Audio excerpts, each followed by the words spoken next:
Shalom enfants de Dieu, j'espère que vous allez bien, dans le nom puissant et précieux de Jésus-Christ de Nazareth.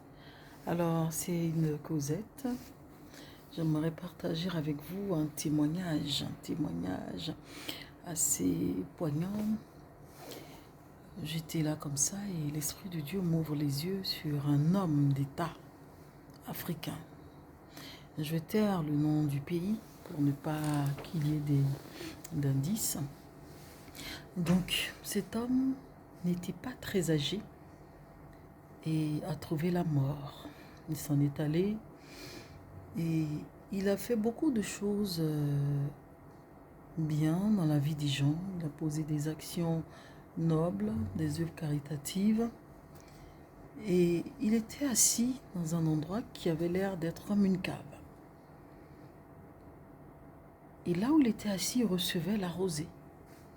Quand vous allez sous la douche et que vous allumez, vous ouvrez le robinet et que l'eau vous tombe dessus, vous voyez un petit peu. Donc c'était un peu ça, il recevait l'eau sur le corps. Mais à sa gauche, il y avait comme un four. Et c'était tellement intense que la chaleur qui se dégageait était de taille. Et la porte était noire. Il faisait tellement chaud que la porte du four était d'un noir indicible.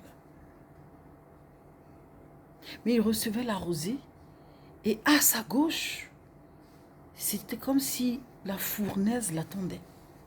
Parce que tant bien même qu'il ait fait du bien dans la vie des gens, il a aussi fait du tort à beaucoup de gens. Et il était récompensé pour les bienfaits, mais devait aussi payer le prix pour les torts qu'il avait causés dans la vie des gens. Tout ça pour dire, et la vision s'est arrêtée. Tout ça pour dire que tout ce que nous faisons ici-bas, que ce soit en bien ou comme en mal, nous aurons notre récompense. Il y aura forcément le prix de tous nos actes qui nous attendent. Nous paierons, que ce soit en bien ou en mal. Mais ce qu'il faut comprendre de ce message, de cette vision, c'est que nous sommes de passage ici-bas.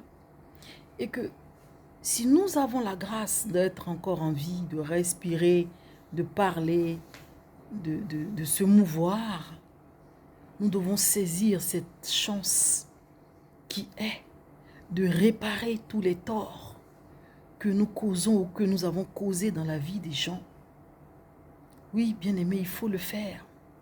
Il faut le faire parce que tu seras jugé. Il y a un jugement qui t'attend.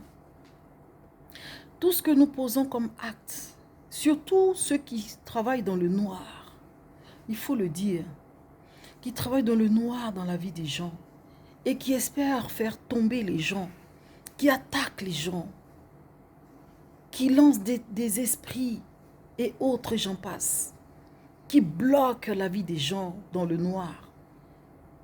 Si tu as la possibilité d'être encore en vie, repens-toi et répare les torts que tu as causés dans ta vie. Si tu as bloqué l'ascension d'une personne, si par ta faute, une personne n'arrive pas à aller de l'avant et tu constitues un blocage parce que tu pratiques la sorcellerie par exemple, lève le pied sur la vie de la personne. Arrête ce que tu fais et rétablis ce que tu as gâché dans la vie de la personne parce qu'il y a un jugement qui t'attend. Oui, il y a un jugement qui t'attend. Peut-être qu'ici-bas, tu ne te rends pas compte. Mais une fois que tu seras parti de ce monde, ça t'attend comme un écrit qui est là, qui est gravé et qui t'attend. Et Dieu te demandera des comptes. Et en fonction de ce que tu auras fait, tu auras la récompense, soit la rosée et le chaudron, ou la rosée et le chaudron en même temps, bien-aimé. Nous sommes de passage. Il faut comprendre cela afin de gagner le ciel. Parce que la parole de Dieu te dit que le royaume des cieux est forcé, ce sont les violents qui s'en emparent.